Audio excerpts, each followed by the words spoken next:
The thing came out of the dust cloud so slowly that the watch officer laughed before she finished her report. Her name was Sef Aluan, and she had counted ships for the Seri Dominion for 200 years. She had seen war moons the size of small worlds. She had seen the bright needle fleets of the Adran, who could cross a star system in a day. She had seen the living hulls of the deep dwellers, who grew their armor like coral and never once apologized for being ugly. In all that time she had learned the one rule the Dominion taught every scout. A ship tells you what it is, the moment you see it. Speed told you ambition, size told you pride, shine told you wealth, and slowness, the slowest thing of all, told you the ship was a relic, a hauler, a piece of junk too cheap to matter. The thing in the dust cloud was the slowest thing she had ever seen. It did not race. It did not even turn to face her flotilla. It simply drifted out of the gray nebula on the old trade road, the way a stone rolls down a hill, because the hill is there. And for a long moment, the whole bridge of her cutter watched it the way you watch a beggar walk into a feast. It was a gray slab. That was the only honest word for it. No bright hull, no banners of light, no living armor that breathed. Just a long rectangle of dull metal, 1,100 meters from bow to stern, scarred and pitted and patched, in 100 places where the gray had gone darker. Its lines were blunt, its edges were square. It had no graceful curve anywhere on it, nothing that sang to the eye, nothing that said, "Here is a people who love beauty." It looked like a wall someone had thrown into space and forgotten. Cephalun keyed her flotilla channel and said the words that would be repeated, later, on 40 worlds, by people trying to understand how they could have been so wrong. "It is a derelict," she said. "Log it as scrap. We will tow it for the metal." Her flotilla agreed at once. They always agreed with Sef. She had 200 years of being right. There were 9 ships under her that day, bright cutters of the Seri Dominion, each one faster than the gray slab by a factor of 40. The Seri were a patient people, the most patient in the known dark, and patience for them had always meant the same thing it meant for water. They went around, they went under, they waited, and they shaped, and in the end, the mountain became sand, and the sand became theirs. 11,000 years the Dominion had spread that way, one slow swallow at a time, and in all those years, no one had ever made them hurry, because nothing was worth hurrying for. That was the first thing every Dominion child learned, before they learned to count, before they learned the names of the stars. The fast peoples die first. It was carved over the door of every school the Dominion had ever built, on every world it had ever swallowed. The fast peoples die first. The proud peoples die next, and the patient inherit the dark. Sef Aluun had believed it for 200 years, because for 200 years it had been true. She had watched the bright needle fleets of the Adran burn themselves to cinders in a war that lasted 9 days. She had watched the proud living hulls of the deep dwellers break apart against each other over a quarrel no one could later remember. She had watched a dozen loud young empires rise and rage and gutter out, and through all of it, the Seer Dominion had simply waited and gone around, and in the end, the worlds those loud peoples had bled for had fallen quietly into Dominion hands, like fruit too tired to hang on any longer. So when she looked at the slowest thing she had ever seen, a cold gray wall too dull to even be afraid of, every instinct 200 years deep told her the same thing. Here is a slow thing. Slow things are not patient. Slow things are simply finished. Patience was speed held in reserve, the coiled stillness of a thing that could move and chose not to. This was not that. This was a husk, a leftover, a dead piece of some loud people who had burned out long ago and left their junk to drift. She had logged 1,000 such husks in her time, and every one of them had been exactly what it looked like, and she had never once been wrong. She did not yet know that the gray wall was patient in a way her language did not have a word for. She did not yet know that there existed, somewhere out in the unmeasured dark, a people who had looked at the Dominion's own carved motto, "The fast die first, and the patient inherit the dark," and had decided, coldly and deliberately, and 1,000 years before this gray afternoon, to become more patient than the most patient empire the dark had ever made. She would learn it. She would learn all of it, but not yet. So they did not hurry now. They formed a loose ring around the gray slab, the way a school of fish circles a thing that has stopped moving, and they began the slow work of measuring it for the breaker yards. The first scan came back wrong. Not wrong in a frightening way, wrong in a boring way, which is worse, because boring wrong means your instruments are stupid, and you have to do the work twice. The scan said the gray slab was cold, dead cold, reactor dark, no heat anywhere along its hull, and the scan also said the gray slab was 9/10 denser than it had any right to be, as if the wall in space were not hollow at all, but solid metal the whole way through, which no one builds, because no one can afford to lift that much mass between stars. Run it again, Seth said. They ran it again. Cold, heavy, silent. A dead wall, far too heavy to be dead. Cephalun did not like the second scan any better than the first, and she liked the third one least of all.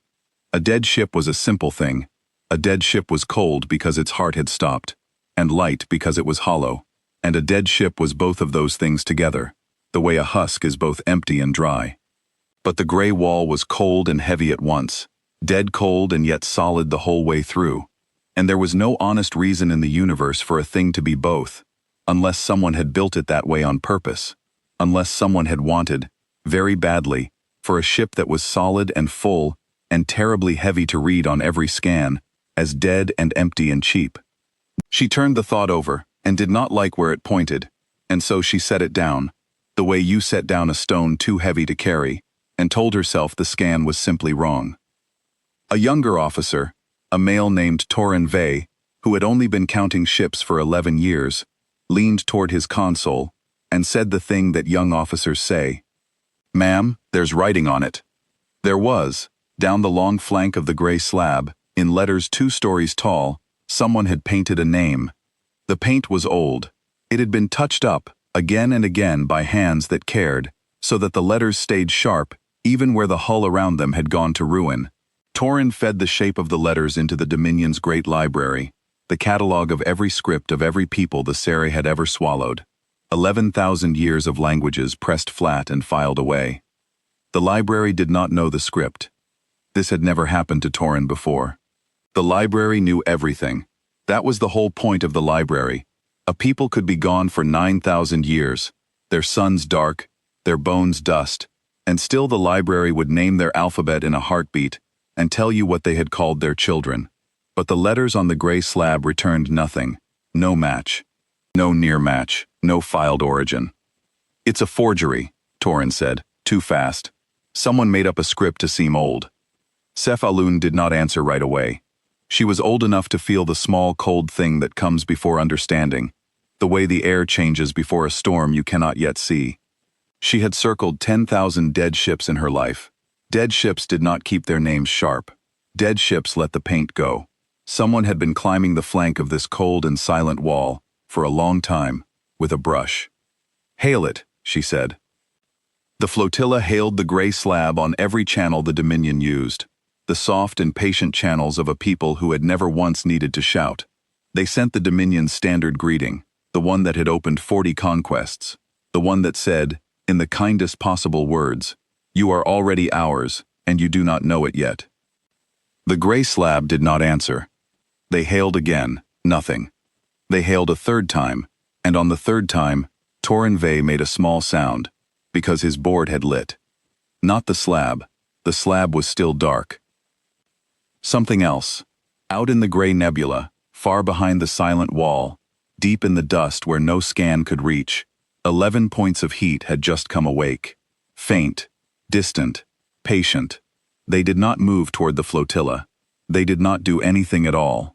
They simply switched on, one after another, like eyes opening in a dark room, and then they waited, exactly the way the Ser themselves had waited for 11,000 years, and somehow the patience of those 11 distant lights felt older than the Dominion's own.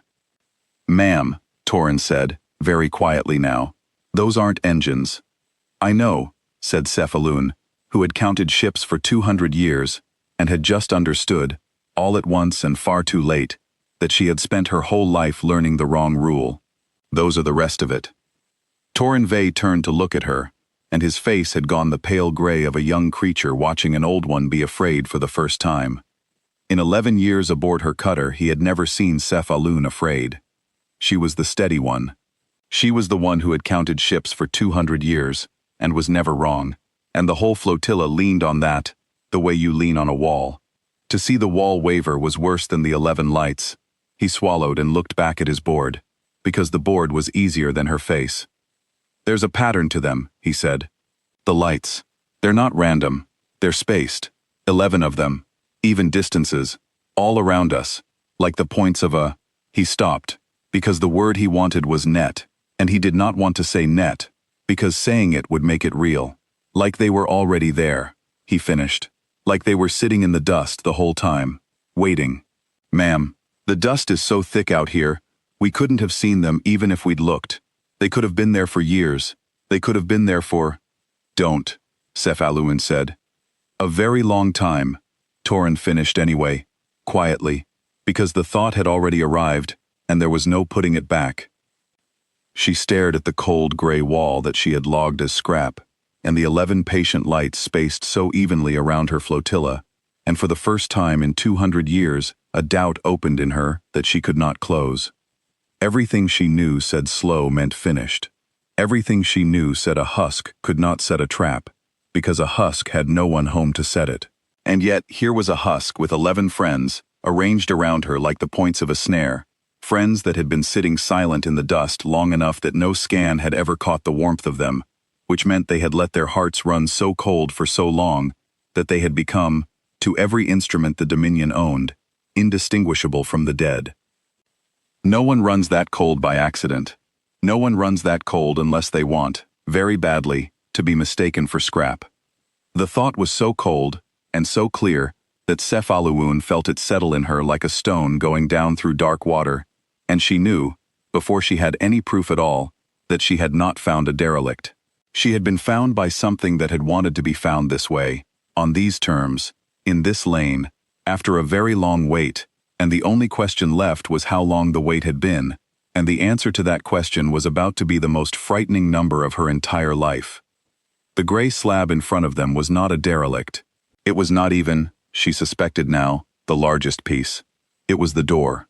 It was the thing they had been allowed to find first.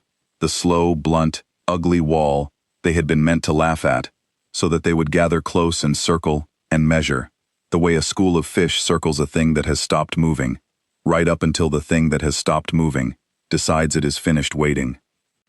She thought about giving the order to pull back. She was a good officer. The order was already in her mouth. But the Sarah Dominion did not pull back. The Sarah Dominion had never pulled back, not once in 11,000 years, because nothing in the known dark had ever been worth the indignity of hurrying away from. To run was to admit that something out there could make you run, and the Dominion's whole long, patient soul was built on the certainty that nothing could. So Sef Aluun swallowed the order. She told herself the cold, ugly wall was still just a wall. She told herself the 11 lights were a malfunction, a reflection, a trick of the dust. She told her flotilla to hold the ring and finish the measurement, and her flotilla agreed, because they always agreed with Sef, because she had 200 years of being right. It was the last time they would ever agree with her about anything. Far away, on the homeworld of the Sarah Dominion, in a tower where the oldest of the patient people kept the great ledger of everything the Dominion owned, a clerk would later open a fresh page to begin the file on the gray slab. The clerk would write the date, the clerk would write the location, and then the clerk would stop, pen lifted, because the report from Sef Aluun's flotilla had ended in the middle of a word, and there were no more words after it, and there would never be any more words from that flotilla again. But that comes later. On the bridge of her cutter, in the gray light of the dead nebula, Sef Aluun was still alive, still certain, still circling the slow, blunt wall she had called scrap. She did not yet know its name, because her library could not read its name. She did not yet know who had built it, or how long ago, or why a thing so old and so ugly had no fear of 9 ships that could each outrun it 40 times over. She would learn all of it. That was the cruelty of what was about to happen to her. The Dominion would not simply be beaten. The Dominion would be taught. Every wrong thing Sef Aluun had ever believed about the gray slab would be turned over in front of her, slowly, patiently, the way her own people turned a mountain into sand, until she understood exactly what she had laughed at, and exactly how long it had been waiting to be understood. The first lesson began when the slow, blunt wall, The dead cold thing they had logged as scrap opened its single eye and looked back at her. The eye was not a weapon. That was what saved the flotilla, for a little while. A long port opened along the gray slab's bow, slow as everything else about it, and behind the port turned a single great lens, a circle of dark glass 9 meters across. It swung toward Cephalun's cutter and stopped, and the lens caught the gray nebula light and held it, and for one heartbeat the whole flotilla felt the unmistakable, animal certainty of being looked at by something that had decided to look. Then a voice came across the channel they had been hailing. It was not a roar. The Ser had braced, without meaning to, for a roar, because that was what an awakened weapon was supposed to do. Instead, the voice was quiet, almost gentle. The voice of someone who has said the same thing many times before, and is not surprised to be saying it again. "You are inside a restricted lane," the voice said. The library could not name the language either, and yet every officer on the flotilla understood it, which frightened them more than the words. "This lane has been restricted for 940 years. Turn your ships around, and you will not be harmed. You have a count of 300 to comply." On the bridge of the gray slab, the man who had spoken set down the handset and looked at the lens feed of 9 bright alien cutters, circling his ship like a ring of knives.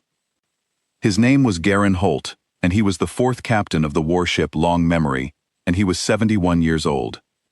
He did not feel the fear the aliens expected him to feel, because he had grown up inside this hull, and the hull had never once let him down.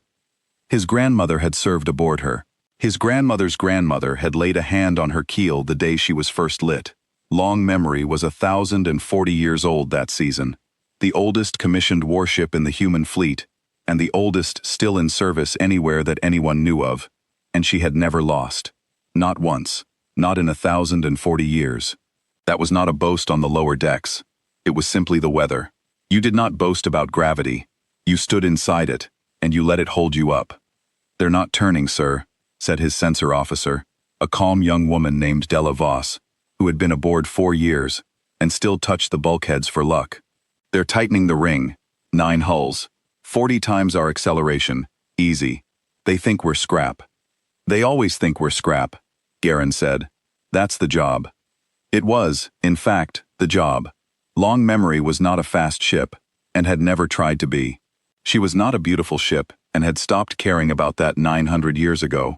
She had been built, 1,000 years before this gray afternoon, for one purpose, and one purpose only, by a generation of humans who had learned a hard lesson and refused to ever unlearn it. She had been built to be underestimated. Everything about her, the dull gray skin, the blunt square lines, the deliberate cold of her reactor signature, the way she crawled when she could have crept faster, all of it was a costume. 1,000 years of human engineers had labored, generation after generation, to make the most dangerous thing their species owned look exactly like junk. And it worked. It always worked. That was the part the aliens never believed, until it was far too late to matter. Garen Holt had grown up understanding this the way other children understood the seasons. He had been born aboard Long Memory, in the small warm medical bay 3 decks down from the bridge, the way 4 generations of his family had been born aboard her. His earliest memory was the sound of the old hull, the deep, slow ticking and settling of a ship 1,000 years old, a sound like a great patient animal breathing in its sleep. He had learned to walk in the long gray corridors that smelled of old metal and older paint. He had learned to read off the brass plates riveted to the bulkheads, the plates that listed the names of every crew who had ever served. 1,000 years of names, so many of them that they wrapped around the inside of the ship twice and started over. His own name was on one of those plates now. So was his grandmother's. So was her grandmother's. The ship remembered all of them, and that was the whole point of her, and it was why they had named her what they named her. People who visited Long Memory from the younger ships of the fleet always asked the same question, and they always asked it the same way, with a small embarrassed laugh, as if they were sorry to bring it up. Why keep her? Why keep a 1,000-year-old ship in service when you could build a new one in a year, faster, brighter, easier to maintain? And the crew of Long Memory always gave the same answer, because it was the only answer, and it was the answer the whole human fleet had agreed on 1,000 years before. You keep her because she is old, they said. You keep her because the old empires of the dark cannot imagine anyone keeping a ship 1,000 years, and a thing they cannot imagine is a thing they cannot prepare for, and a thing they cannot prepare for is the only kind of thing that wins. A new ship is just a faster version of what the enemy already fears. An old ship, kept and held and loved for 1,000 years, is a thing the enemy has no category for at all. That was the human discovery, the cold, bright thing they had learned in their first bad centuries out in the dark. The patient empires were not afraid of strength. They had outlasted strength 1,000 times. They were afraid of patience, because patience was the one thing they were certain they alone possessed, and the discovery that they did not possess it, that something out there was more patient than they were, broke them in a place that no weapon could reach. So humanity had not built a stronger ship. It had built a more patient one, and then it had kept her, for 1,000 years, exactly so that one day, a creature like Cephaluan would circle her, and laugh, and call her scrap, and learn, too late, what she had laughed at. "Count's running," Della said. "They're answering our hail now. Audio. Put it through." Cephaluan's voice came into the bridge of long memory, and even through the translation she sounded amused, the warm, easy amusement of a creature who has never in 200 years been wrong about a ship. "Little wall," she said. "You speak well for scrap. We are the Sari Dominion. We have measured you. You are cold and you are slow and you are alone. And you have one ship and we have 9. And behind us, we have 11,000 years. Do you understand what 11,000 years means? It means we have outlasted every loud thing the dark ever made. The fast ones burned out, the proud ones broke apart. We are still here because we are patient, and patience always wins. So put down your little glass eye, and let us tow you home, and we will be kind, because we are always kind to old things." On the bridge of long memory, no one laughed. The crew had heard versions of this speech for 1,000 years, and the joke had worn smooth long ago. But Garen Holt leaned toward the handset, and something old moved in his face, something that was not quite a smile. 11,000 years, he said. That's a long time to be patient. "The longest," said Cephaluan, pleased to be understood. "We're younger than you," Garen said. "I'll give you that. Our oldest records only go back about 9,000 years, and most of that we spent on one small rock, killing each other in interesting ways. We were late to the dark. We came out here and found people like you already everywhere, already old, already certain. And do you know what every single one of you said to us, Captain? The first time?" Cephaluan did not answer. The count was at 240, and falling, and she had begun, without quite admitting it, to listen. "You all said the same thing," Garen went on, and his voice was very quiet now. "You said, you are young, you are crude, you are slow. Let us be kind to you because we are old. Every one of you. The Adrian said it, the Deep Dwellers said it. The Concord of 40 said it right before they tried to file us as scrap, same as you. And we learned something, out here, in those first bad centuries. We learned that the dark is full of patient old empires who have never once in their long lives met a thing that did not eventually wear down.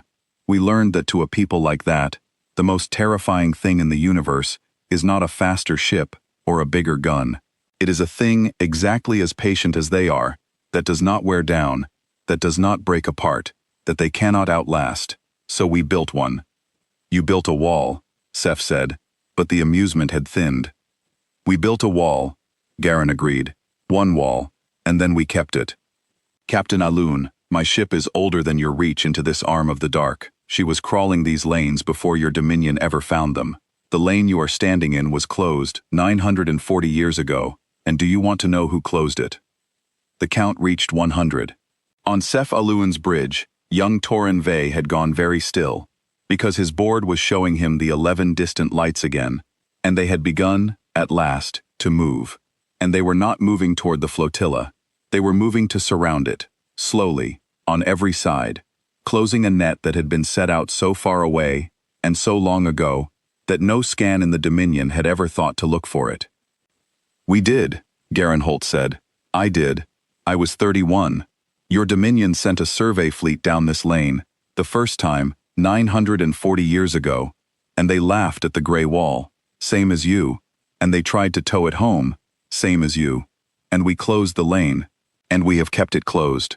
The same ship, the same hull, the same keel my grandmother's grandmother laid her hand on, ever since. I have personally turned away 110 survey fleets from this exact stretch of dark, Captain. You are the 111th. They all said 11,000 years. They all thought patience was a thing that only old empires had. The count reached 0. Nothing happened. That was the worst part, Sef Aluun would think later, in the long quiet afterward. Nothing happened. There was no salvo, no roar, no killing light. The gray wall simply finished its count, and then it did the one thing that no weapon was supposed to do, the one thing that broke something deep in the patient soul of the Serra Dominion. It went back to drifting. It turned its single glass eye away from her cutter, as if she were no longer interesting, and it resumed its slow, blunt crawl down the closed lane, as if 9 bright Dominion cutters were not ringed around it at all, as if the flotilla were weather, were dust, were a thing too small to bother finishing. The 11 distant lights kept closing, and long memory, 1,040 years old, ignored the Serra Dominion entirely, and went on about its day. For a patient people, there is no insult worse than being treated as not worth the wait. Fire on it, Sef Aluun said. She should not have. She knew she should not have, in the part of her that had counted ships for 200 years and felt the cold thing before the storm. But the Dominion did not pull back, and the Dominion did not get ignored, and somewhere under all that long patience, there had always been a pride that the patience was only ever wrapped around. She gave the order, and her flotilla agreed, because they always agreed with Sef, and 9 cutters of the Serra Dominion turned their lances on the gray wall and fired. The light hit long memory, and did nothing.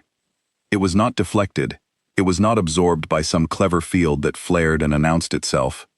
It simply did nothing, the way a thrown handful of sand does nothing to a cliff, because the cliff is not the kind of thing that handfuls of sand are for. The lances of the Serra Dominion had ended 40 conquests. They scored the gray hull, here and there, added a few more dark patches to the 1,000 patches already there, and long memory did not so much as alter its drift. On the lower decks, no klaxon sounded. The damage was logged the way you log weather. A petty officer somewhere noted that the port flank would want a new coat of paint, eventually, when there was time. "Sir," said Delavos, on the bridge, mildly, "they're shooting at us." "I noticed," Garen said. "Do you want to do anything about it?" "Let them finish," Garen said. "It's polite to let people finish, and it'll mean more, in a minute, that we let them." He was not being cruel, exactly. He was being patient, and patience, when it belongs to the thing you were certain you could outlast, is the most frightening thing in the universe. The whole design of long memory, the whole 1,000-year human project that she was, rested on a single understanding of the old empires of the dark. They believed, all of them, that they were the patient ones, that endurance was theirs, that whatever came at them young and bright and loud would eventually tire, eventually break, eventually wear down, and that all the Dominion had to do was wait. Humanity had looked at that belief, in its first bad centuries out in the dark, and it had not tried to be faster, or louder, or prouder. It had simply decided to be more patient than the patient, to build one ship and keep it forever, to close one lane and hold it for 1,000 years, to meet the empires of endurance with an endurance they could not imagine, because it was wrapped around nothing but the plain, stubborn human refusal to ever, ever wear down. For 200 years, Sef Aluun had watched lances do their work. She knew the rhythm of it, the way a musician knows a song. The lance strikes, the target flares, the target dies. Strike, flare, death. It was the oldest rhythm in the dark, and she had never once seen it broken, because everything that lived could be struck, and everything that was struck could be killed, and that was simply how the universe was built. She watched her 9 cutters pour their lances into the gray wall, and she waited for the flare, and she waited for the death, and neither came, and the waiting itself became a kind of horror, a small, cold, growing certainty that the song she had known for 200 years had a verse in it she had never heard. The wall did not flare, the wall did not die. The wall took the light the way a beach takes a wave, without comment, without complaint, the way a thing takes something that has happened to it 10,000 times before, and will happen 10,000 times again, and crawled on. And Cephalun understood, in the cold growing way, that the gray wall was not surviving her lances. To survive is to have been in danger. The gray wall had not been in danger. Her lances, which had ended 40 conquests, which were the proudest weapons her empire owned, were to the gray wall what a child's thrown pebble is to a mountain. Not a threat survived, a thing too small to have ever been a threat at all. Cephalun's lances ran dry. 9 cutters had emptied their charge into the gray wall, and the gray wall had crawled on, unhurried, unbothered, unfinished with its day. "It's not damaged," Torinve whispered. "Ma'am, it's not even damaged. We hit it with everything, and it's still just crawling." "Recharge," Seth said. Her voice had lost something. "Recharge and fire again." "That'll take 90 seconds, ma'am. The lances need to cool. We can't." "Then we wait 90 seconds. Cephalun snapped. And there it was. The word that was the Dominion's whole soul, and had just become its trap. We wait. The patient people would wait. They always waited. 90 seconds was nothing to a people who measured their conquests in centuries. But 90 seconds, to a ship that had been waiting for 1,000 years, was a length of time it understood very, very well. The 11 distant lights finished closing their net.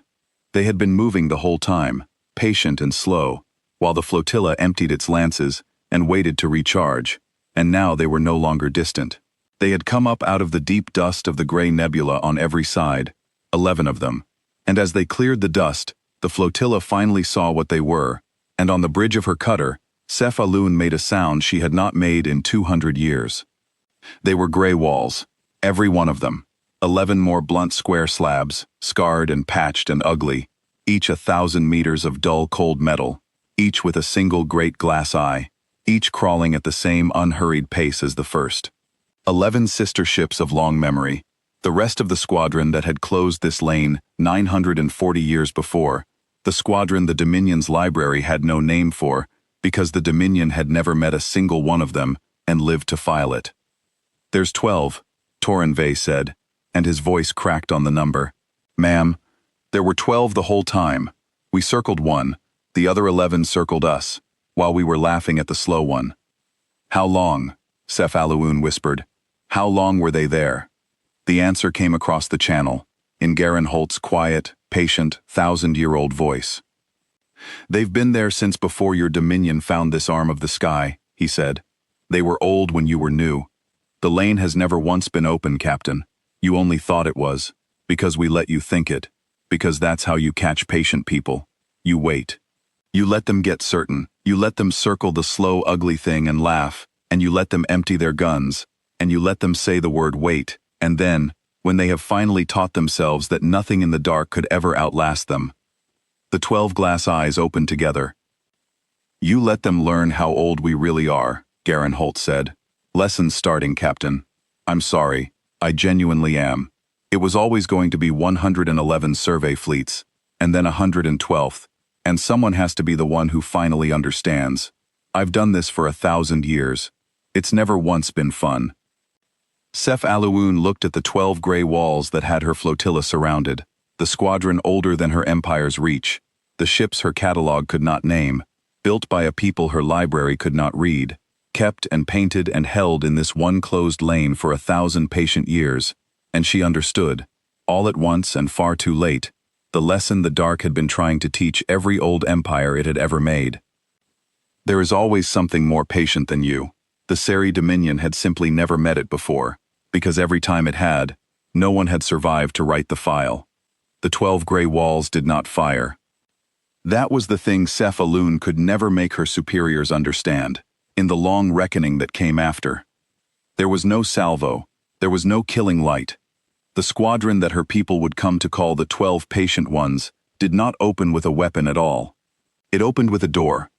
On each of the 12 hulls, a long port slid back, slow as everything human, and from each port came not a lance, but a swarm of small dark shapes, dull and gray and ugly, like the ships that birthed them, drifting out into the dust on no apparent hurry at all. They did not race toward the flotilla, they simply spread. They took up positions, unhurried, all around the 9 bright cutters, and then they stopped. And they waited, exactly the way the Sarah themselves had waited for 11,000 years. What are they? Torinve breathed. Ma'am, what are they doing? They're not attacking, they're just surrounding us, Cephalun said, patiently. On the bridge of long memory, Garen Holt watched the same dark swarm spread on his own feed and felt the old, tired weight of a thing he had done 110 times before. The small craft were called wardens. Each one carried no real gun. Each one carried a single instrument, an old human instrument, the kind of thing his species had learned to build in those first bad centuries, when the dark kept trying to file them as scrap. The wardens did not destroy ships. They held them. They wrapped a vessel in a field that drank its motion, slowly, patiently, the way water wears a stone, until the proud, fast, bright thing simply could not move anymore, and had to sit, and had to listen. Bring the flotilla to rest, Garen said, gently. Nobody dies today if I can help it. They need to be alive to understand. That was the human method, and it was 1,000 years old, and the Seri Dominion had never seen anything like it, because everything else in the dark, when cornered, killed. The empires of endurance understood killing. They understood being killed. What they did not understand, what broke something in them every single time, was a thing strong enough to kill them that chose, instead, to teach them. The wardens closed on the 9 cutters. One by one, the bright ships felt their engines go heavy, their speed bleed away into the dark, their 40 times advantage turned to nothing as the patient field drank it. Cephalun ordered full burn, and her engines screamed, and her cutter did not move, held in place the way a fly is held in slow amber, and all around her, the 8 other ships of her flotilla slowed and stilled and stopped, and the dust settled, and the gray nebula went quiet, and 9 bright proud cutters of the Sera Dominion hung motionless in a ring of ugly gray walls that had been waiting in this lane for 1,000 years. You could have killed us, Cephalun said into the channel. Her voice was strange to her own ears. Your eye opened. Your sisters came. You had us. Why are we still breathing? Because dead empires don't learn, Garen Holt said. And the lesson is the only thing that's ever worked. Captain Aluan, I have turned away 110 survey fleets from this lane. Do you know how many of those I had to destroy? She did not answer. 9, Garen said. 9 in 1,000 years. The first 9, back when we were new out here, and angry, and frightened, and we thought the only way to make the old empires leave us alone was to make examples of them. So we did. We turned 9 survey fleets to ash, and we sent the ash home. And do you know what happened? Nothing. It didn't work. The old empires didn't learn that we were dangerous. They learned that we were the kind of thing you send a bigger fleet to deal with. Ash teaches an empire to escalate. Ash is just a number in a ledger. So we stopped. The dark around the 9 held cutters was full of patient gray wardens, and beyond them, the 12 walls, and Cephalun, who had counted ships for 200 years, listened to a voice that was older than her empire's reach, and understood that she was not in a battle, she was in a school. It was the most unbearable thing that had ever happened to her, and she could not have said exactly why, until somewhere in the long-held hours it came to her, clear and cold. It was the kindness. If the gray walls had simply destroyed her flotilla, she would have understood it. The dark was full of things that destroyed you, and the Dominion had 1,000 files on each of them, and being destroyed was a clean and honest thing that a patient empire knew how to file. But she had not been destroyed. She had been held, gently, carefully, kept alive and kept whole, and kept listening, the way a teacher keeps a child after the lesson is over, not to punish but to make sure the lesson took. And there is no insult to a proud old empire deeper than mercy, because mercy means the thing across from you was never afraid of you at all. You destroy what you fear, you spare what you pity. The gray walls had spared her, which meant the gray walls pitied her, which meant that to the gray walls, the entire Seer Dominion, 11,000 years of patient certain pride, was a small frightened thing that needed to be taught, and then let go. She sat in her held cutter through the long hours, and she watched the wardens drift in the gold dark, doing nothing, going nowhere, perfectly patient, and she began to do a thing she had not done in 200 years, which was to truly look at a ship and ask what it was, instead of telling it what it was. She looked at the scarred gray flank of the nearest wall, the dark patches where her own lances had struck and accomplished nothing, the 100 older patches under those, the patient layered history of a hull that had been struck 1,000 times in 1,000 years and had never once cared. She looked at the name painted 2 stories tall, freshly tended, sharp and bright on a hull gone to ruin everywhere else, and she understood, slowly, that someone climbed out onto that ruined hull, again and again, across the centuries, specifically to keep the name readable, not the armor, not the guns, the name. As if the name were the most important thing on the ship, as if the whole point of the ship were to be remembered. And she thought, then, of the carved motto over every Dominion schoolhouse door: the fast die first, the proud die next, and the patient inherit the dark. She had believed it for 200 years, she believed it still, but she saw now that her people had only ever read the first half of it, the comfortable half, the half that said we will win by waiting. They had never once asked the harder question, the question the gray walls had clearly asked 1,000 years ago and answered. What happens, the question went, when you meet a people more patient than you? What happens when the thing across the dark is willing to wait longer, hold harder, last further, than even the Sari Dominion can? The motto did not say. The motto had never said. Because in 11,000 years the Dominion had never met such a people, and so it had quietly assumed that no such people could exist. She was looking at 12 of them.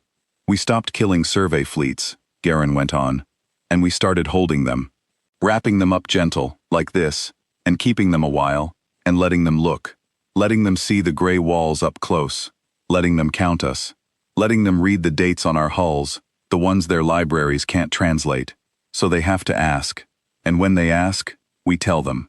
And then we let them go home, alive, with the one thing Ash can never carry, a story. Captain, the Sari Dominion has come down this lane 111 times in 940 years. Why do you think they kept coming, if every fleet was destroyed? They kept coming because the fleets came home.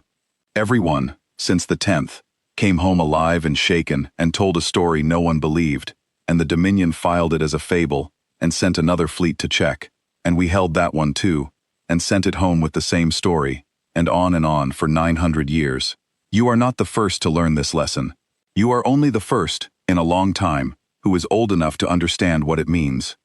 And what does it mean? Sef Alun said. The pride had drained out of her. What was left was something a great deal older and quieter, the thing under the pride, the thing the Dominion had wrapped all its patience around. It means we are more patient than you, Garen Holt said simply. It means that while your empire was learning to swallow a mountain over 1,000 years, we were learning to hold a single lane for 1,000 years, with a single ship, and never tire, and never break, and never wear down. You think patience is your weapon. We took your weapon, Captain. 1,000 years ago, on a small rock you've never heard of, my people looked at the patient empires of the dark, and we did not try to be faster than you, or louder, or prouder. We decided to outweight the people who outweighed everyone. And then we built a ship to prove we could, and we have proven it, to 110 fleets, and now to you. Far away, the Dominion was beginning to panic. It did not look like panic. The Ser did not panic the way fast, loud peoples panicked. But in the tower, where the great ledger was kept, the clerk who had opened the file on the gray slab had now been joined by others, and the oldest of the patient people had come down from their high quiet rooms to stand around a single page, because the report from Sef Alun's flotilla had not ended in ash. It had ended in silence, and then, 11 hours later, it had resumed. That was the thing that frightened them. The flotilla was still transmitting.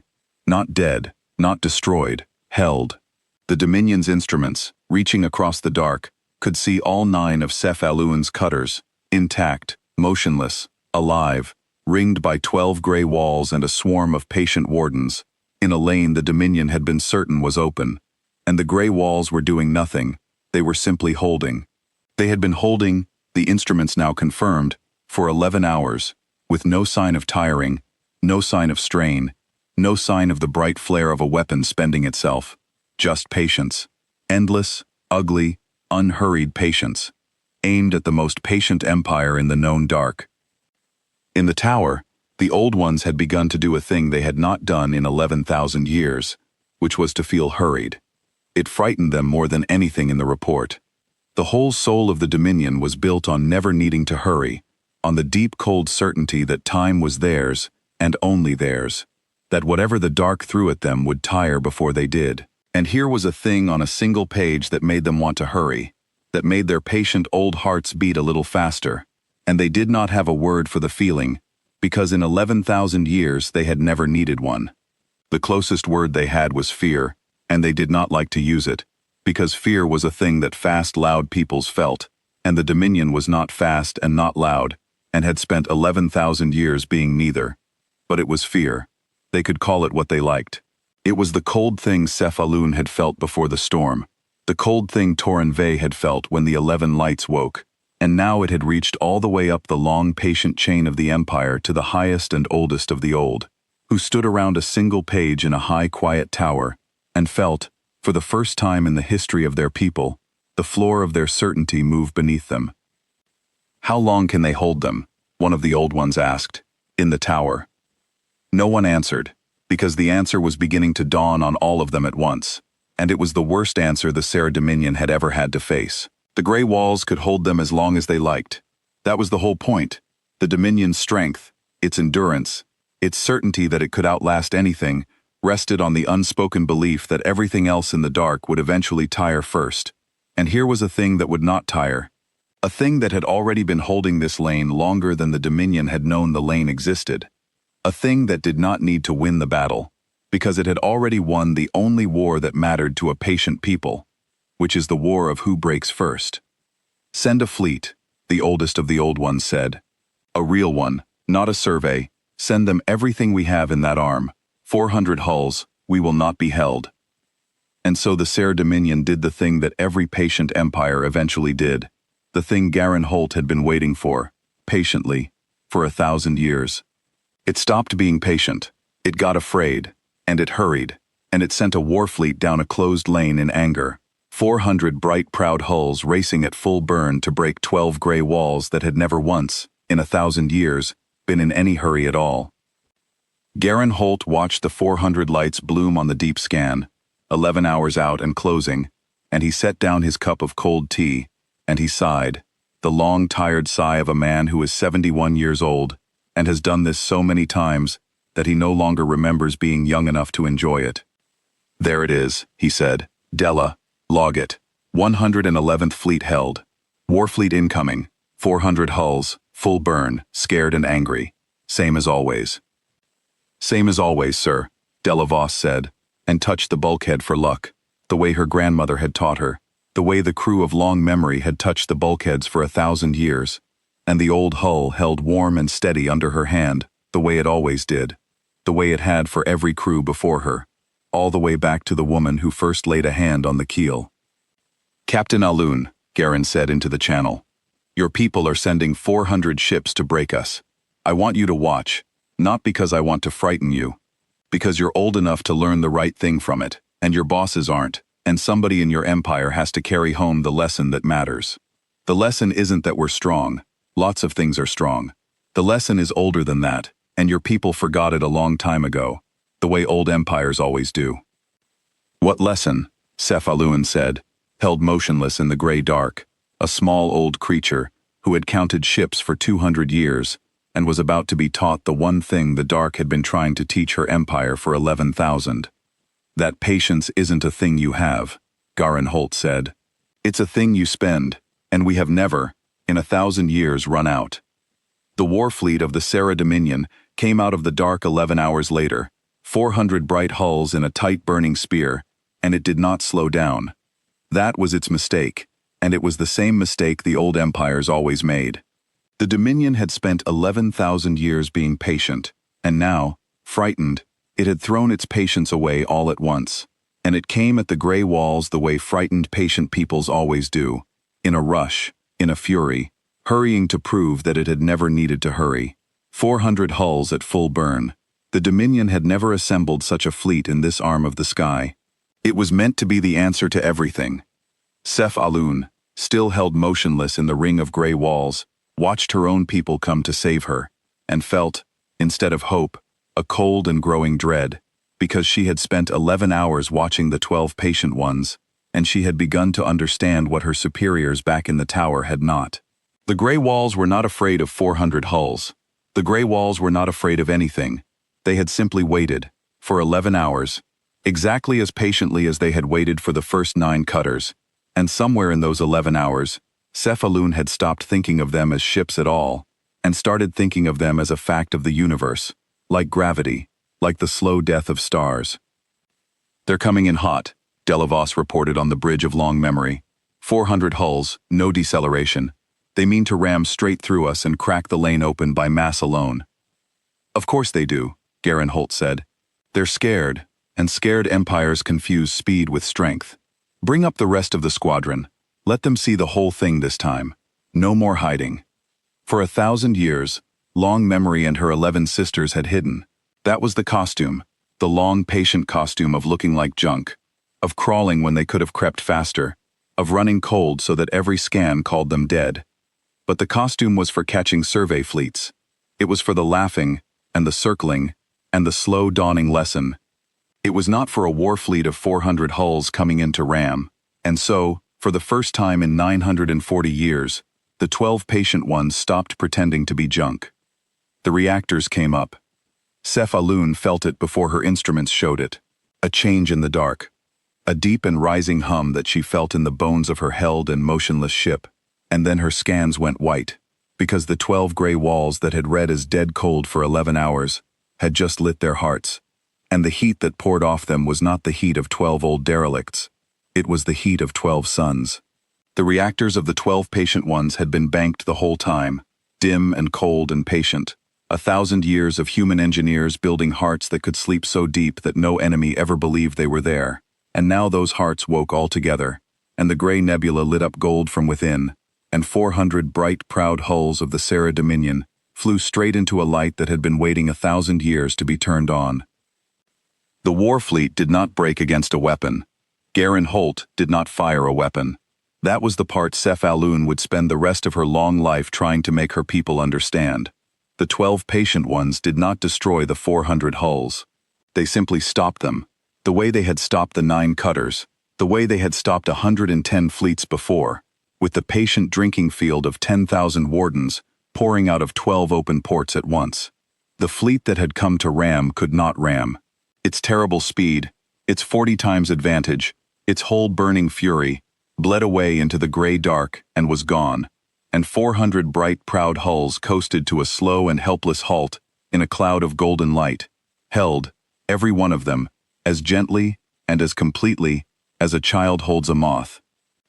The fleet master of the 400 hulls was an old creature named Voral Sera, who carried the Empire's own name in his own, the way only the highest of the high were permitted to do. He had spent 3 centuries breaking things for the Dominion, and he had never in 3 centuries seen his own fleet stopped without a single shot. He gave the order to fire, and his gunners answered that the lances would not charge, because there was no motion left in the fleet to feed them, because the wardens had drunk the speed that the weapons fed upon. He gave the order to ram, and his pilots answered that there was nothing to ram with, because they were no longer moving, because they had not been moving for some time, because the 400 hulls of the greatest fleet the Dominion had ever sent into this arm of the sky were hanging dead in the dark like beads on an invisible string. He gave the order to retreat, and his engines answered with silence. There was nothing left to give an order to. The fleet was held, completely, the way a thought is held by the page that records it, and Voral Sera, 3 centuries a breaker of things, sat in his flagship in the gold-lit dark, and understood that he had brought 400 hulls to a place where 400 hulls did not matter, and had never mattered, and would never matter, because the thing across from him was not measured in hulls. "Full fleet held," Delavos reported, and her voice was steady, because she had grown up hearing the stories, and now she was inside one. "No casualties, theirs or ours." Garen Holt looked out at the 400 held hulls, and felt the old weight settle on him, the weight that came every time, the weight of being the thing that had to teach the lesson. It would have been easier to destroy them. That was the secret the human fleet never told the younger ships, the cold thing at the bottom of the whole 1,000-year project. It would always have been easier to destroy them. Ash is quick. Ash asks nothing of you. You light the reactors and you spend the wardens differently, and 400 hulls become 400 clouds of cooling metal, and you are done.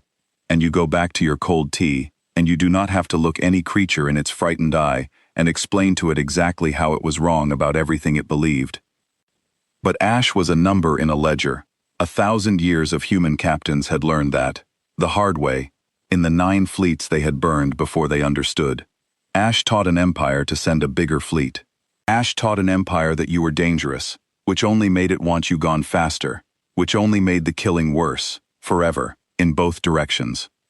The only thing that had ever truly stopped the patient empires of the dark was not Ash. It was a survivor. A live, whole, shaken survivor who went home and could not be unheard, who carried in her the one thing no weapon could deliver, which was the slow dawning understanding that there existed, out in the unmeasured dark, a people she could not outlast. So Garen Holt would not light the reactors to kill. He had lit them to be seen, to be understood, to make the fleet of the Sari Dominion look upon 12 cold derelicts that burned, when they chose, with the heat of 12 suns, and to feel in their bones the thing that no scan had ever caught. And now he would do the harder thing, the thing that cost him every time, the thing that was the whole reason the Grey Wall existed. He would let them live, and he would make them understand why. No casualties, Garen Holt agreed. Open the channel, all of it. I want every ship in that fleet to hear this, and I want Captain Alun to hear it most of all, because she's the one who's going home. He stood up, an old man in an old ship, and he walked to the great glass eye on the bow of Long Memory, and he looked out at 400 bright, helpless hulls, and 9 held cutters, and 10,000 patient wardens in the gold-lit dark, and he spoke to the Sari Dominion the way he had spoken to 110 fleets before, and the way humans had been speaking to the patient empires of the dark for 1,000 years. I want to tell you how old this ship is, Garen Holt said, because your library couldn't read it, and you've earned the answer. The dark was very quiet. 400 held hulls listened. 9 held cutters listened. In a tower, 1,000 light years away, around a single page, the oldest of the old ones leaned toward a speaker and listened too. This ship is called Long Memory, Garen said. She was built 1,040 years ago, on a small blue world you've never heard of, by people who had just come out into the dark and met empires like yours, old and certain and kind, in the way that a thing is kind to something it intends to swallow. We were new. We were crude. We were slow. Every one of you told us so, and we believed you, for a little while, the way young peoples do. And then we noticed something. We noticed that all of you, all the patient old empires of the dark, had the same single weakness, and none of you could see it, because it was the thing you were proudest of. In her held cutter, Sef Alun closed her eyes, because she already knew what he was going to say, and she did not want to hear it, and she heard it anyway. You all believed you were patient, Garen Holt said, and you all believed that patience was rare. You believed that anything that came at you young and bright and fast would tire, and break, and wear down, and that all you had to do was wait, and that nothing in the dark could ever outwait you. So we built a ship to prove that something could. One ship. We poured everything we had learned into one gray, ugly wall, and we made her cold so you'd think she was dead, and slow so you'd think she was scrap, and we sent her out to find the most patient empire we could, and to stand in its lane, and to wait. To simply wait, longer than you, forever, if that's what it took. We built Long Memory 1,000 years ago to be the one thing the patient empires of the dark could never imagine, and she has been that one thing, in this exact lane, ever since. What thing? Sef Alun said, though she knew. What is the one thing? A patience you cannot outlast, Garen Holt said. That's all we are, Captain. That's the whole secret. We are not faster than you. We are not stronger than you. Not really. We are simply not going to wear down. And you are. And 1,000 years ago, we built a ship to make that fact unanswerable. And here she is, 1,040 years old. The same hull, the same keel, undefeated, having turned away 111 of your fleets. And she is not tired. She will never be tired. Long after the Sari Dominion has worn itself thin and forgotten why it ever wanted this lane, Long Memory will still be here, crawling slow and cold down a closed road, with a fresh coat of paint on her name, waiting for the 112th Fleet, and the 113th, for as long as there is a human being left to lay a hand on her keel. The 12 patient ones hung gold and terrible in the dark, holding 400 hulls and 9 cutters as gently as you would cup water, and the Sarah Dominion, the most patient empire in the known dark, understood at last the lesson the dark had been trying to teach it for 11,000 years. There is always something more patient than you. And then the second part of the lesson arrived, the part Garen Holt had been saving, the part that broke the Dominion, not as a fleet, but as an idea. "There's one more thing you should know," he said, "before I let you go home. You think this is the only lane we hold. It isn't. We built more than 12 ships, Captain. 1,000 years is a long time. We have been building gray walls and closing lanes and turning away fleets, quietly, patiently, in this arm of the sky, and the next one, and the one beyond that, for 10 centuries, and your Dominion has filed every one of those encounters as a fable, because the fleets always came home, and the stories were never believed. You think we are one ship in one lane. We are 1,000 years of ships in 1,000 lanes, and you have been sailing past us, around us, between us, calling us scrap, the whole time. Your empire is not surrounded by open dark, Captain Alun. It never was. It is surrounded by gray walls that are very, very good at looking like junk. And every one of them is more patient than you." In her held cutter, Sef Alun began, very quietly, to laugh, and it was not a happy sound, and it was not entirely a sane one, because 200 years of counting ships had just collapsed inside her all at once. She had spent her whole life learning the rule that a ship tells you what it is the moment you see it. Speed told you ambition, size told you pride, shine told you wealth, and slowness, the slowest thing of all, told you the ship was scrap. She had built her entire long life on that rule, and her empire had built 11,000 years on it, and a single gray wall 1,000 years old had just shown her that the rule had been a leash, and that the humans had held the other end of it the entire time, patiently, waiting for her to walk close enough to see. "Why?" she managed. "Why tell me all of it? Why not just hold us, and let us guess? You give away everything, the lanes, the ships, the secret. Why?" "Because the secret was never the weapon," Garen Holt said. "The patience is the weapon. The secret is the lesson. And lessons only work if you teach them all the way to the end. I could hold your fleet forever, and you'd go home thinking you'd met one strange ship. That's no good. I need you to go home knowing that you met a thing more patient than your whole empire, and that there are 1,000 more of them, and that there is nothing your Dominion can ever do, no fleet it can ever build, no patience it can ever spend, that will outlast us. I need you to go home and tell them to stop coming down our lanes, not because they'll lose, because they can't win, and they never could. And the sooner an old empire learns that, the longer it gets to keep being old." The gold light dimmed. The reactors of the 12 patient ones banked back down toward their patient cold, and one by one the wardens released the 400 hulls and the 9 cutters, gently, the way you set down a thing you have decided not to break, and the HFY War fleet found itself free, and intact, and alive, and utterly, completely beaten without a single ship destroyed. "Go home," Garen Holt said. "All of you. Tell them what you saw. And Captain Alun, when they don't believe you, the way they never believe the survivors, come back. Come back alone, in a little ship, down this lane, and I'll be here. I'm always here. That's the whole point of me." And the war fleet of the Sari Dominion, 400 bright proud hulls and 9 survey cutters, turned around in the gray dark and went home, slowly, for once, because there was no longer any reason to hurry, because the thing they had come to break could not be broken, and would still be there tomorrow, and the day after, and 1,000 years after that, crawling cold and slow and patient down a lane it had closed before the Dominion was ever certain of anything. The Sari Dominion did not believe Cephalun. She had known they would not. Garen Holt had told her they would not, in his quiet 1,000-year-old voice, and he had been right, the way he was right about everything, because he had watched 110 fleets go home before her, and tell the same impossible story to the same patient old empires, and not one of those empires had believed it the first time either.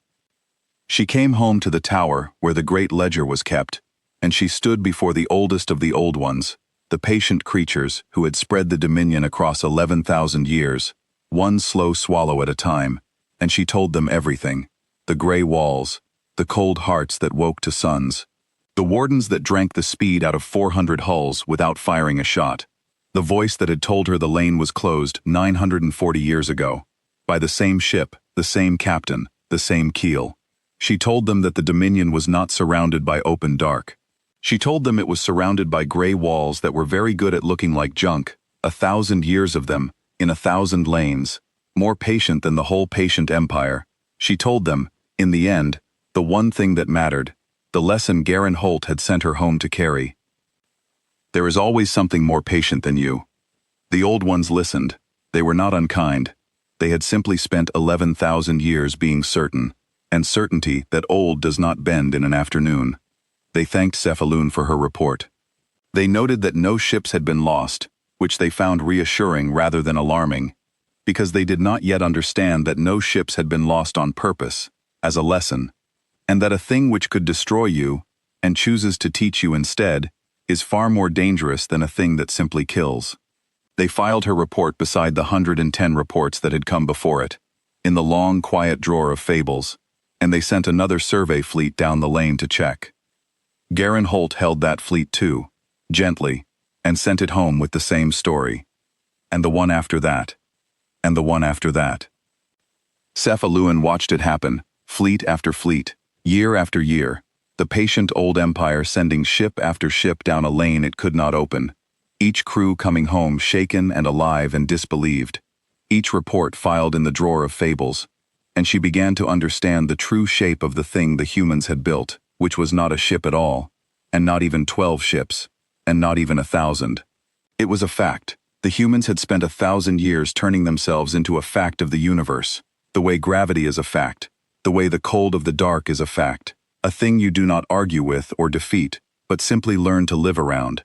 And they had done it with patience, only patience, the one weapon the patient empires had been too proud to imagine anyone else could hold. Cephalun did not wait for the empire to catch up to her. That was the change the gray wall had made in her, and it was a deeper change than she understood at first. For 200 years, she had been a creature of the Dominion's certainty, a counter of ships who told each ship what it was, and was never wrong. Now she had been wrong, completely and publicly wrong, in the largest possible way, and instead of breaking her, the wrongness had freed her, because she saw at last that being certain was not the same as being right, and that her whole empire had mistaken the one for the other, for 11,000 years. So she began to teach, quietly, at first, because the Dominion did not love the ones who saw too early, and a creature who stood in the public squares and said, "Our greatest pride is our greatest weakness," did not last long in an empire that had built its squares on that pride. She found the young ones instead. The new scouts, the fresh counters of ships, the ones who had not yet had 200 years of being right, beaten into the shape of their thinking. She told them about the gray wall, not as a fable, the way the old ones filed it, but as a true thing that had happened to her, the proudest counter of ships the Dominion had, in a closed lane in a gray nebula, where a cold, ugly slab she had called scrap had held her whole flotilla in the palm of its patience, and let her live so that she could learn. The young ones listened. Some of them laughed, the way she had laughed, because they were young, and the carved motto was still fresh over the schoolhouse doors of their certainty. But some of them did not laugh. Some of them went very quiet, the way Torrin Vey had gone quiet on the bridge of her cutter when the 11 lights woke, and she watched the doubt open in those young faces the way it had opened in hers, and she understood that this was the real work, the slow work, the patient work. The gray wall had not been sent home with her to win a battle. It had been sent home with her to start a question, in the heads of young creatures who had not yet finished hardening into the Empire's old certainty, and the question was the same one the humans had asked themselves 1,000 years before, and answered with a single ship. What happens when you meet a people more patient than you? She taught that question for 40 years. She was very good at it, because she had not believed the answer herself until it held her flotilla in the gold dark, and so she never blamed the young ones for not believing it either. She only told them the truth, again and again, patiently, the way the gray wall had told it to her, and she let the truth do its slow work. And one by one, year by year, the young ones grew up into scouts and counters, and minor officers, who carried a small crack of doubt in the Empire's certainty, a crack the old ones could not see, and could not file, and the crack spread, the way water spreads through stone, until it reached, at last, the tower where the great ledger was kept. It took the Serra Dominion 40 more years to believe her. 40 years of fleets coming home alive and disbelieved. 40 years of the drawer of fables growing fat, until at last the weight of all those identical impossible stories grew too great even for an empire 11,000 years certain, and one of the old ones, the youngest of the old, opened the drawer and read all 150 fables end to end, and saw, finally, the single unbearable pattern. The fleets always came home. In 1,000 years, against a thing that could clearly destroy them, the human walls had never once killed a Dominion crew that did not raise its guns first. They held, and they taught, and they let everyone go home. No empire does that.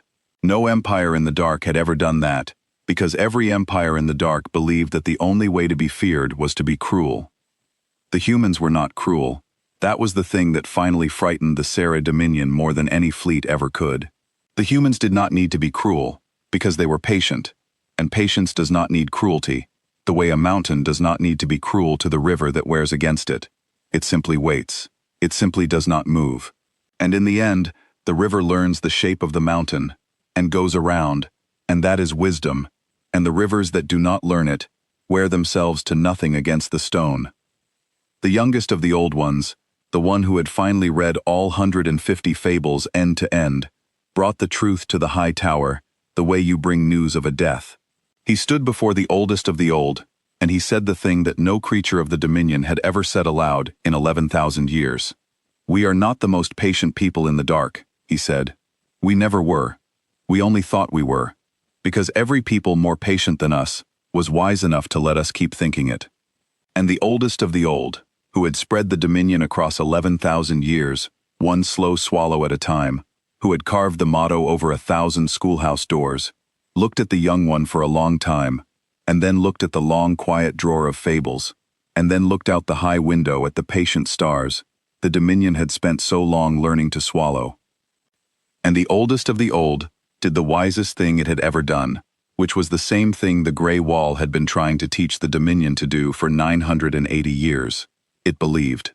It was old enough, at last, and tired enough, and wise enough, to look at a truth it did not want, and to believe it anyway, because the alternative was to keep sending fleets down a closed lane forever, against a thing that could not be beaten, until the Dominion wore itself thin, and forgot why it had ever wanted the lane at all. The old empires that learned this got to stay old. The old empires that did not learn it became, in the end, fables in someone else's drawer.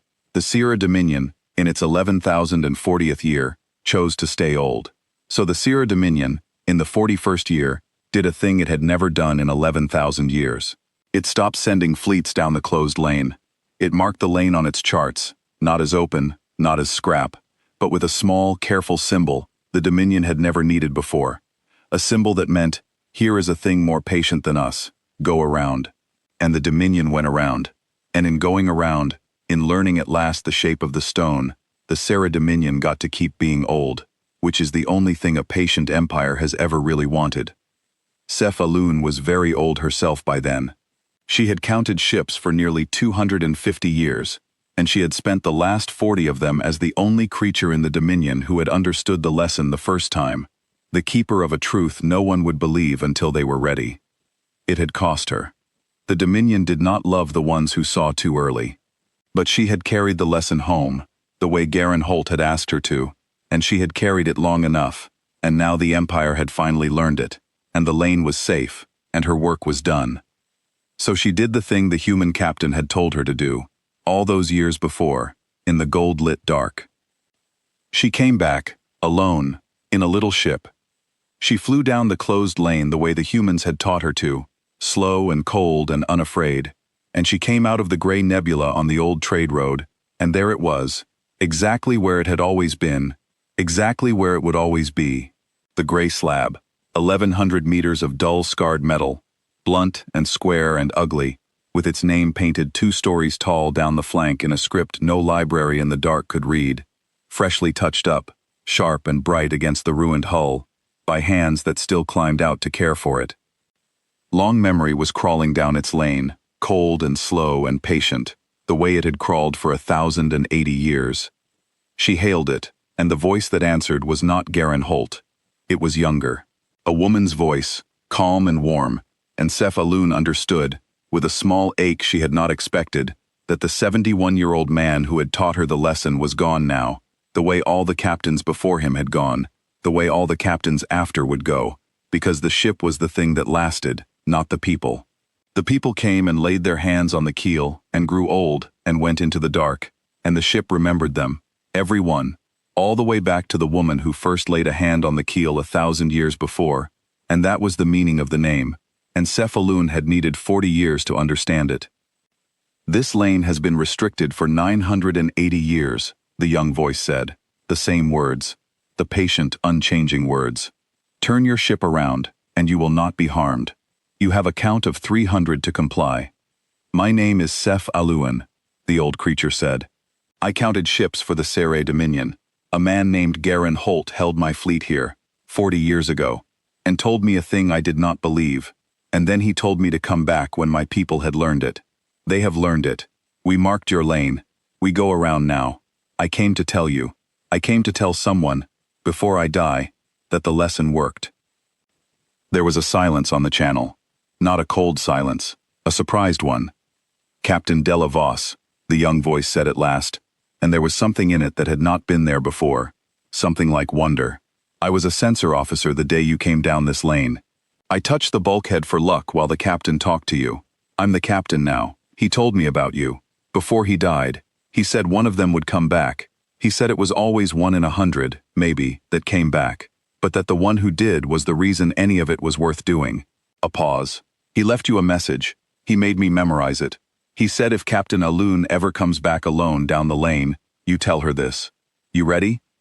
I'm ready, said Cephalun, the old ship counter, in her little ship, in the gray dark, at the end of a very long life. He said that's the whole point of me, Delavos said softly. He said you'd understand. And Cephalun did understand, all at once, the way she had understood everything about the humans too late, and then, finally, in time. The whole point of long memory was never to win a battle. 1,000 years of human engineers had not built a ship to destroy fleets. They had built a ship to outlast an idea, the oldest and proudest idea of the patient empires, the idea that endurance belonged to them alone.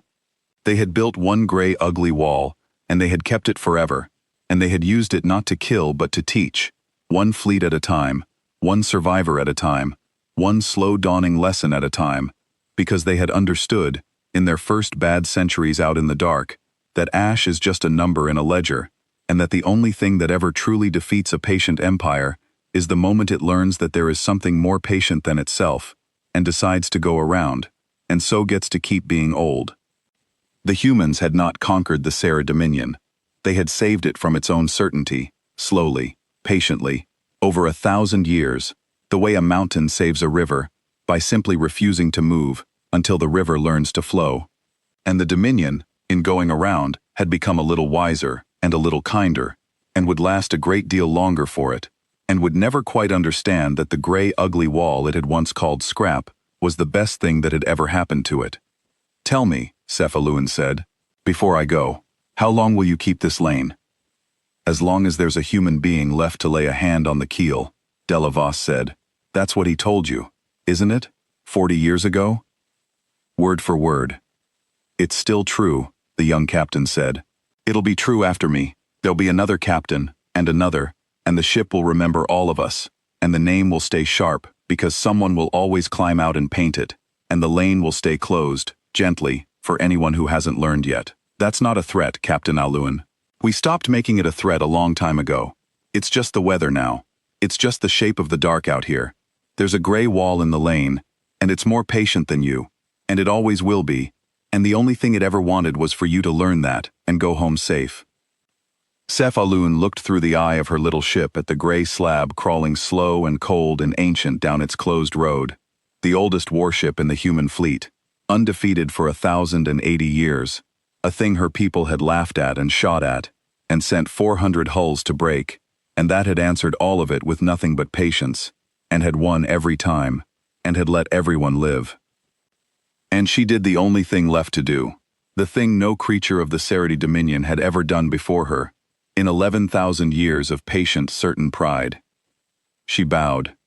It was a small motion, in a small ship, in the gray dark, and no instrument in the Dominion recorded it, and no one but the old gray wall would ever know she had done it. But she bowed to the thing that had been more patient than her whole empire, the way you bow to a mountain, the way you bow to a fact of the universe you have finally been wise enough to learn, and then she turned her little ship around, slowly. Because there was no longer any reason to hurry, and she flew home down the closed lane for the last time. An old creature who had counted ships her whole life, and had needed nearly 250 years to understand that the slowest, ugliest, most patient thing she had ever seen had also been the strongest, and that this was not a contradiction, and had never been a contradiction, and that the day she finally understood it was the best day of her long, long life. Behind her, in the lane, long memory crawled on. The reactors banked cold, the eye dimmed, the gray walls of the squadron settled back into their patient drift, 12 scarred slabs in a closed lane, doing nothing, going nowhere, waiting, as they had waited for 1,080 years, as they would wait for 1,000 more. On the flank of the lead ship, the painted name caught the gray nebula light and held it, sharp and bright and freshly tended, in a script no library in the dark could read, and somewhere on the lower decks, a young crewman, whose great-grandparents had not yet been born when the keel was laid, reached out and touched the warm, steady bulkhead for luck, the way the crew had touched it for 1,000 years, all the way back to the woman, who first laid a hand on the keel, and the old hull held warm and steady under his hand, the way it always had, the way it always would. It was the oldest warship the Dark had ever seen. It had never lost. And it was not, by any measure, that the patient empires had ever known how to make, in any kind of hurry at all.